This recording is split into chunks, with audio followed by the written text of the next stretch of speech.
The best bit of advice before getting ready to take your dog to your family celebrations this festive season is to check with your family, ask a load of questions about where the dog's allowed to go, what everyone's expectations of that dog's behaviour are going to be. Like, are people expecting a little bit jumping up? Is it a really, really big dog? And sometimes the expectations are obvious. If you've got someone who's older and unsteady on their feet, the dog needs to not jump up on that person because they could cause an injury. If there's someone that's afraid of dogs, we really need to make sure that they're not going to jump up on that person or be too excited around that person. And that person has access to leave the dog really, really regularly. If there are any young children, sort of the rules around that, making how you're going to make sure that the children and the dogs aren't ever left alone together, and just sort of discussing how that's going to actually work in practice, especially if you're hosting and the dog is yours. Like, that's always an interesting one, because if you're having to cook dinner and no one's looking after the dog, or you're distracted, you're in the kitchen cooking, we need to make sure that there are plans around that so that we can keep everyone safe. And then basically planning for that. So if, for example, the dog is not allowed loose in the house unsupervised, but also needs to not be present when you are going to be eating meals, a crate's a really good solution for that. But if your dog has never been crated, this is a good time to start.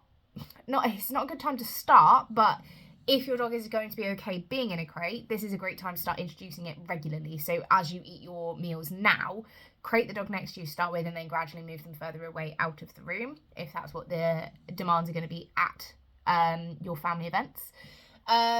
If the dog's not going to be allowed upstairs, so maybe going to some dog-friendly shops that have stairs and making sure that the dog is encouraged for staying away from the stairs, so that when they are encouraged from staying away from the stairs in your family's home, that's not a brand new behaviour for them. If there's a very strict no jumping up rule, doing some work on that now, we're probably not going to fix the problem, especially if the dog has been jumping up for like the last 6 years or something like that.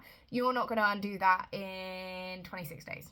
It's not going to happen. But we could improve it a little bit so that you've got slightly more reliable cues. You've got, the action plan that's going to work best for your dog if you currently don't have any idea how to address that behaviour at all.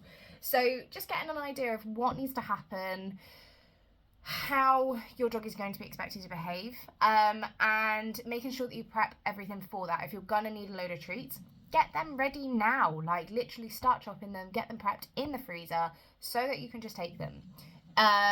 If you are going to need a load of chews, going and buying those chews now, making sure that you've got a nice variety. I made the mistake last Christmas I did take a variety of chews, but I didn't take enough of a variety, and Sonic went right off chicken feet.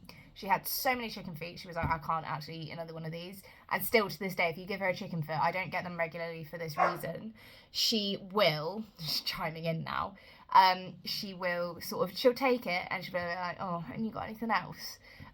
So making sure that you're not going to overfeed your dog too much with one chew and completely put them off it.